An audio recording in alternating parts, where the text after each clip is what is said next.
Your Excellency, Dr. Muhammad Ashraf Gani, President of the Islamic Republic of Afghanistan, Your Excellency Salahuddin Rabbani, Foreign Minister of the Islamic Republic of Afghanistan, my colleague Minister Sri Arun Jaitley ji, Foreign Ministers, heads of the delegations, ladies and gentlemen, Namaskar, Sat Sri Akal. It is an honor to speak at the inaugural session of the 6th Ministerial Conference of the Heart of Asia, Istanbul process on Afghanistan. And it is a particular pleasure to jointly inaugurate this conference with our friend and partner, President Ashraf Gani of Afghanistan. I thank Excellency Gani for accepting my invitation and for gracing this conference. It is also a great privilege for me to welcome all of you in Amritsar, a city blessed with simplicity, beauty, and spirituality, and abode to the Golden Temple, the holiest shrines of Sikhs. It is a place made sacred by Sikh Gurus who meditated here. It embodies peace and humanism and is open to all people and religions. Its streets and squares tell stories of great valor and immense sacrifice. It is a city whose character has been shaped by proud patriotism and generous philanthropy of its residents, and by their spirit of enterprise, creativity, and hard work. Amritsar also happens to nurture an old and steadfast connection of warmth and affection with Afghanistan. Among the earliest disciples of the first Guru of Sikhs, Baba Guru Nanak Dev Ji, were Afghans in Kabul in the 15th century. Even today, the shrine of an Afghan origin Sufi saint, Baba Hazrat Sheikh in Punjab, is revered by all faiths, including visitors from Afghanistan. The flow of trade, people, and ideas through our region has often intersected in Amritsar on one of the Asia's oldest and longest surface arteries, the Grand Trunk Road. Amritsar reinforces the value of restoring connectivity, which is so crucial for the overall growth, stability, and economic prosperity of Afghanistan. Excellencies, ladies and gentlemen, since the turn of this century, the international community has extensively engaged in Afghanistan.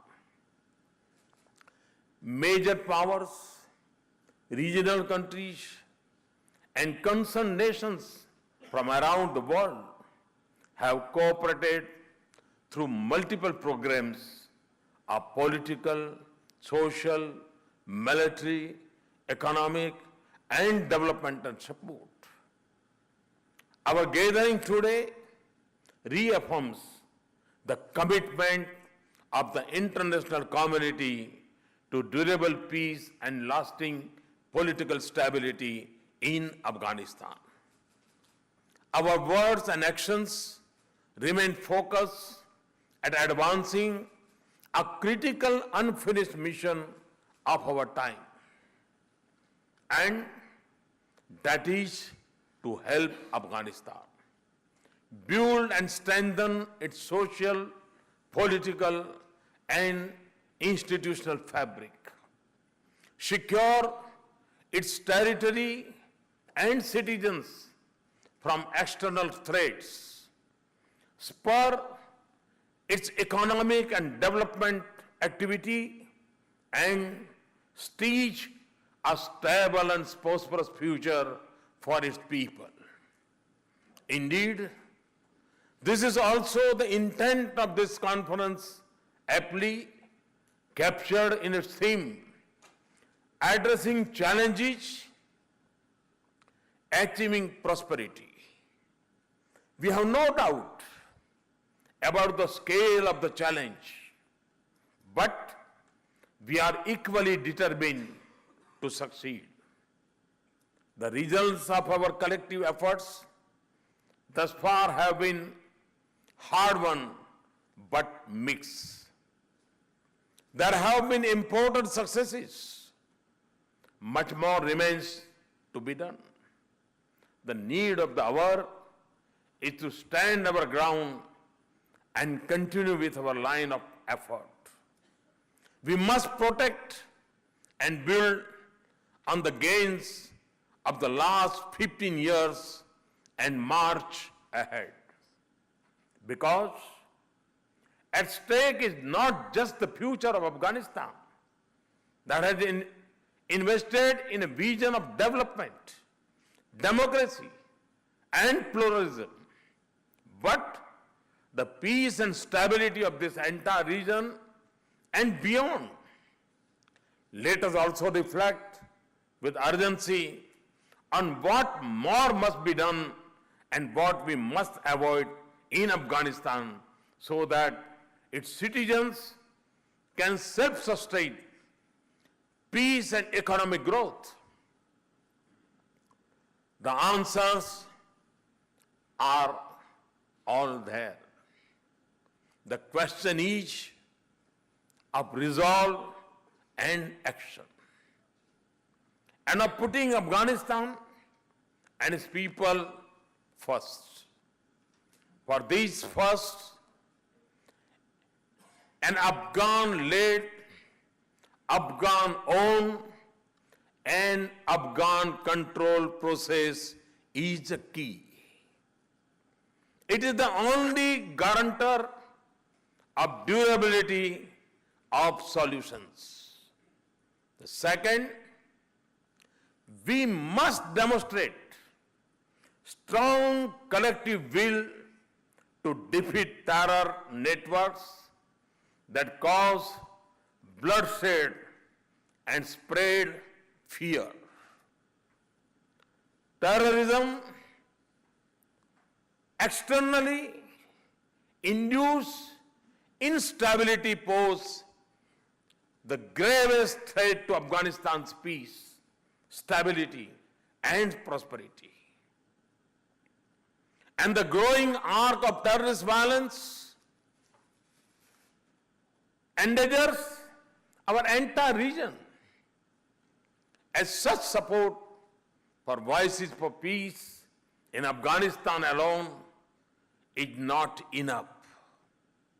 It must be backed by resolute action, not just against forces of terrorism, but also against those who support, shelter, train, and finance them. Silence and inaction against terrorism in Afghanistan and our region will only embolden terrorists and their masters. The third, our bilateral and regional commitments of material assistance for Afghanistan's development and humanitarian needs must continue and increase. Our cooperative endeavors in Afghanistan should contribute to its infrastructure and institutional capacity and shape propelling engines of growth. Fourth, we should all work to build stronger positive connectivity between Afghanistan and other countries of the region. Afghanistan should be at the center of our connectivity networks, not peripheral up to them. On our part, we see Afghanistan as the hub for strengthening links of connectivity between South Asia and Central Asia. We cannot deny that the more connected Afghanistan is with the regional arteries of trade, capital, and markets, the more assured would be its economic growth and progress. President Ghani and I have conversed on the priority of the strengthening trade and transport linkages with other partners in the region. Excellencies, ladies and gentlemen, on India's part, our commitment to our brave Afghan brothers and sisters is absolute and unwavering. The welfare of Afghanistan and its people is close to our heart and our minds. The successful record of our partnership in projects, big and small, in Afghanistan speaks for itself. The principal dimension of our cooperation has always been its people-centric nature. Our joint efforts educate Afghans young and nurture their skills, provide health care and improve agriculture, build infrastructure and institutions, and allow traders and small businesses in Afghanistan to connect with immense commercial and economic opportunities in India. And the reach and benefit of such efforts extend to all corners of Afghanistan. Herat's India-Afghanistan Friendship Dam, also called the Salma Dam, that was launched a few months ago, will help revive economic activity for the people there. The Parliament building in Kabul represents our strong commitment to Afghanistan's democratic future. Tehran-Dalaram Highway and India-Afghanistan-Iran cooperation on Chabahar would enable Afghanistan to link its economy with centers of strong economic growth in South Asia and beyond. We also plan to connect Afghanistan with India through an air transport corridor. President Ghani and I have discussed additional measures for deepening our bilateral cooperation.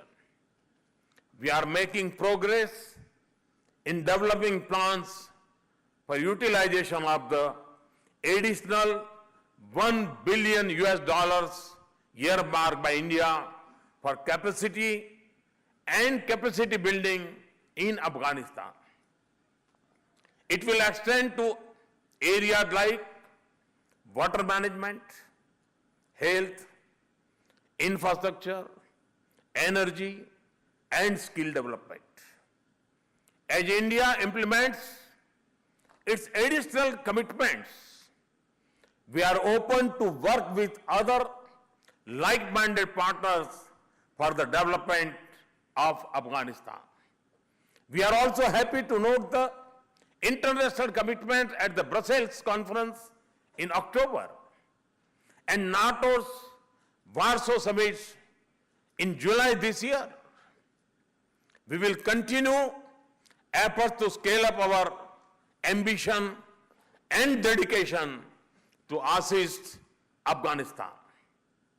In this, we draw upon lessons learned and best practices derived from our shared experiences in working on projects. Excellencies, ladies and gentlemen, let us remember that every passing day we help Afghanistan to achieve successful political, security, and economic transition.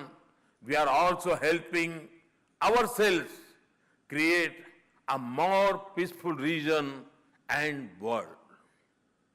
I hope that your deliberations will produce constructive and forward-looking pathways for action that promote cooperation in place of conflict, development in place of need, and security in place of terrorism. Let us rededicate ourselves to making Afghanistan a geography of peace, a place where reason and peace succeeds, progress and prosperity prevails, and democracy and plurality wins. Thank you very much.